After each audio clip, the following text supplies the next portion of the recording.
Hi, welcome to Two Batches. Two Batches Cooking is about home style with ease. I'm Maria. And I'm Rosemary. Welcome in. Let's go inside and get started. Amen, sister. Amen. Woo!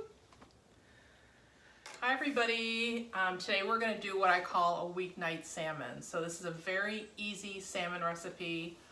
I think you're going to love it. So here's the deal. Like, I've tried many salmon recipes. Some with toppings, some with crust, some that are very complicated, and I always come back to this recipe. It is my sister-in-law's recipe. She passed it to me years ago, and I use it all the time. It's just really good, very simple, and great tasting. Great. And to complement the salmon, I am going to make a creamy cucumber salad. And this version is a recipe that my mom would make, but this is the When Company's Coming version. So it's a little fancier, but very simple, and it'll be a great complement to the salmon. So let's get started. All right, let's get going. Amen, sister.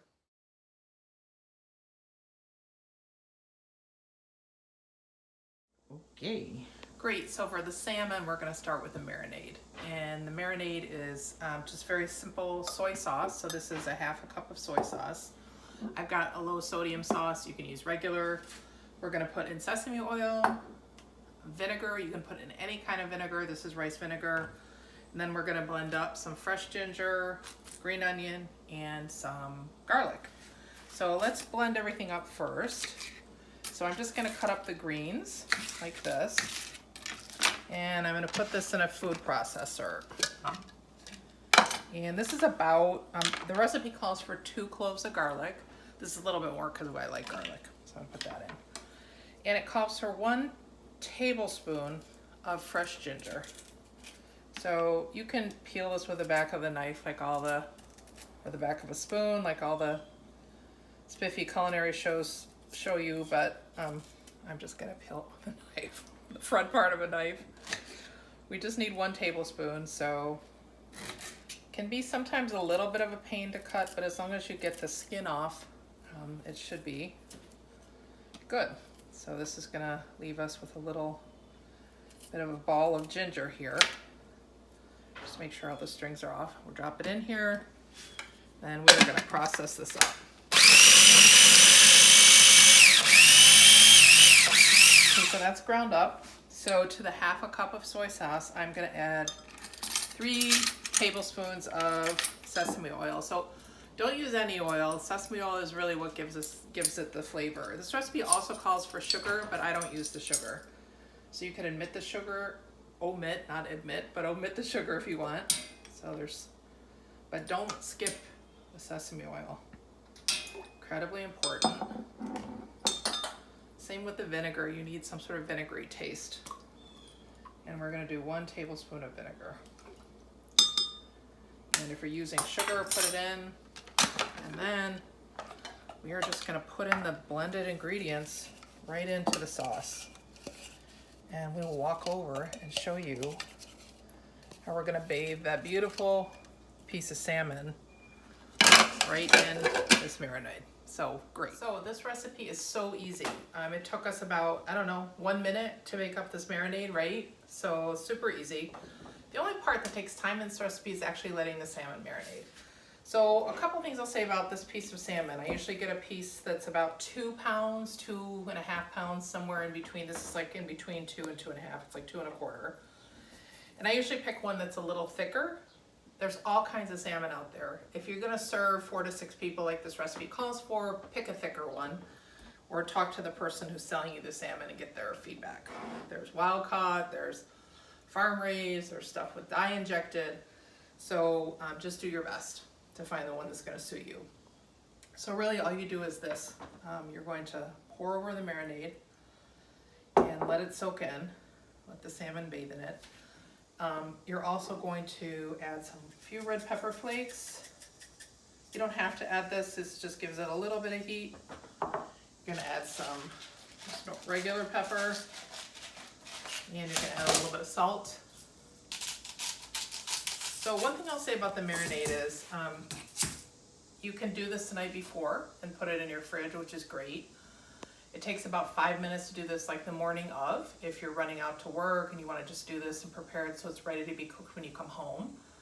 Or you can really just leave it for a couple of hours. Like if you're lucky enough to come home at lunch for work, you can do this. Okay, so anywhere from, I would say, half a day to overnight is perfect for this marinade. That's the only part that takes time. So once this is all sitting in this bath here, you need to turn it over so the fatty salmon part is down and the skin part is up. And you're gonna just cover this with a piece of plastic wrap and put it in the refrigerator and let it marinate. Then all we do is literally take it out and cook it for 25-30 minutes, but we'll talk about that part when we're done marinating. Okay, so the salmon has been in the fridge since this morning. And as you can see, it was pink side down. This is a pretty generous piece. And so this is a baking sheet. I just put the aluminum foil to make cleanup a little bit easier, and I'm gonna put this down kind of face up on the nonstick side or the dull side. So this all smells great, and sometimes I take a little bit and I put it if I see some big irresistible pieces, but really you don't need it. It's absorbed all the flavors. Then this goes into a 425 degree oven. If you like it well done, I would say 25 to 30 minutes, but watch, it will depend on the thickness of your salmon. If you are more of a medium salmon person, you want to do it maybe 20 minutes and check it, and so we'll stick it in the oven and we'll see how it goes. Okay, so this salmon's been cooking for about 25-27 minutes, and it looks pretty well done. So I have a lot of well done people in my life, and so I try to get the salmon a little more uniform in pink. So if you cut it open and you see like a two-tone pink color, you know that's more of a rare or a medium salmon. And so I'm gonna let it cool, and then we will plate it. So we'll plate it, and you can always cut it like this and then cut these into pieces so it serves a lot of people. But there it is in all of its beauty. That's it. Woohoo! Woohoo! Time to plate.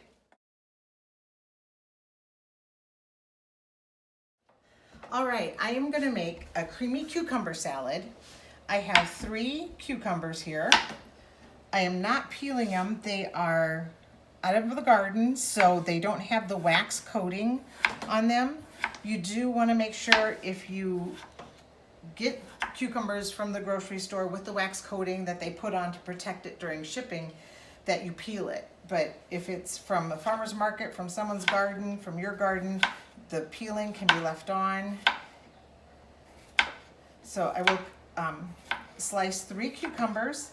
I have a medium onion. I will slice up half of the medium onion, and I have 1 large garlic clove. So I will just cut all these up, and then we will make the sauce for the salad. The cucumbers sliced and the half an onion. The cucumbers were a little on the large side, so instead of using 3, I only used 2. And now I'm just going to finely mince a clove of garlic. It's not too bad if I'm just doing 1 to chop it up. So I'm going to add the garlic to the cucumbers. Okay, so now the sauce is 3/4 cup of regular sour cream. Now I need the juice of a half a lemon. So you can have, if you have a lemon squeezer, you can use that. If you don't, or you just don't want to use a lemon squeezer, you can roll it on the counter. It breaks up the little cells of the juice, and then you just squeeze it, and you put, keeping the seeds from going in, put the juice of half a lemon, and now I have some fresh dill, and this gives it a wonderful, wonderful flavor. I'm gonna take, you can pretty much add as much as you want, as little as much as you want. I'm gonna add about a tablespoon of the fresh fronds. I am not gonna cut up the stalks, or the sticks are a little tough, so just get the flour parts, and I'm gonna add it to the sour cream. Oh, smells wonderful. It reminds me of summer. So I'm gonna just mix this up, and I'm gonna put the sour cream on the cucumbers. I mentioned this was the recipe my mom would make when we had company coming over. The recipe that she would make on a weekly basis would be using Miracle Whip or mayonnaise, and essentially the same ingredients, but garlic powder instead of fresh garlic, and probably just a splash of lemon juice out of a bottle. But when we had company, she would make the sour cream version. So I'm just going to stir this up. If it sets just for like 5 minutes or so, you can actually see in the bottom there's liquid from the cucumbers that is running out from having them sliced. So I'm gonna just try to stir it up as best as I can. Let it set for about 5 minutes, stir it up again, and then we will be ready to put it in a bowl. It'll be ready to eat. So the salmon is done, and I've plated it in a way that brings in kind of the fruits that are in season right now. So we've got peaches for sure. You want lime wedges for people who love to put that over the salmon. And then, you know, we have this great store that has figs, fresh figs all the time. And so I just cut those in half. So you can do it with something savory, you can do fruit, but this is it. You know, it just looks great. And then That looks you wonderful. can slice it up, because there's two of us. We're just gonna take a bite and dig into it and see how we, see what the taste is like. You can smell the ginger from the marinade, the sesame oil. Yep. Oh, very So good. Very, very good. I'm actually gonna try it with like a, I'm gonna put this, and then I'm just gonna put like a fig. That's. And then we also have the cucumber salad, and it's just set for a little while. It has just the fresh dill. I added a little salt and pepper to it. And So these two things really complement each other. Salmon, this is actually salmon from Norway. And that dill is like that Denmarky, Norway taste. And so it's just another amazing. it is good. And this is the easiest salmon. Remember, you don't need toppings, you don't need crust, you don't need anything. This is the recipe you need. You don't need any of those other junky salmon recipes. That's. Cheers. Cheers. Oh, Until next time. I am ready to dive in. Check for recipes on Facebook, on YouTube. Like us, follow us, and we look forward to seeing you soon at the next episode.